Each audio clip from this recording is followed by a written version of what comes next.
In 31 minutes, a hedge fund managed by Martin Shkreli in 2012 went from a roaring success to an empty shell, one of his investors told a jury. Sarah Hassan, 27, who gave Shkreli $300,000 to invest, said she got an email at 8:13 p.m. on September 9, 2012, saying she was up $135,000, a return of 45%. At 8:44 p.m., Shkreli sent out a second email notifying Hassan and other investors he was shutting the fund down. "We went through operational mishaps," Shkreli said in the email.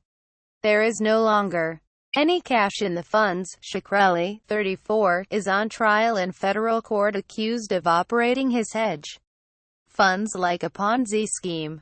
He took his clients' money without their permission and used it to start Retrofin Inc. According to the U.S., Shkreli is also accused of fleecing $11 million of the drug company's assets to pay off investors who'd lost money in the funds. Hassan told jurors in Brooklyn, New York, that she invested with Shkreli and his MSMB Capital on the recommendation of her father's friend, who described Shkreli as a rising star in the hedge fund world. Her father is Fred Hassan, the former chief executive officer of pharmaceutical giant Schering-Plough, the managing director of Warburg Pincus LLC and the ex-chairman of Bausch, had about $40 million of assets under management in early 2011 when Hassan made her investment.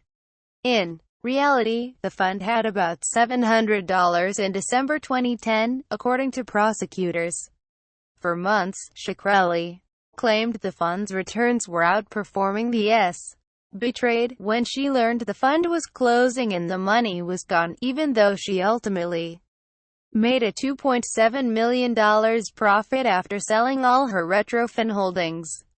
It took a year for her to get cash and a portion of the Retrofin shares from Shkreli, though. Shkreli at one point apologized in an email to Hassan for the delay in returning her money, saying, "I understand this has not been the most transparent or straightforward process.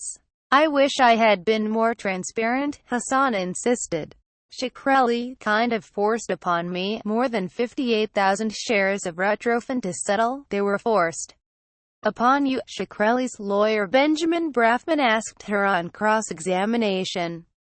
"At the end of the day, you made a hefty profit." "Yes, even more than I asked for," Hassan said. The case is U.S. v. Shkreli, 15 CRO 637, U.S. District Court, Eastern District of New York, Brooklyn.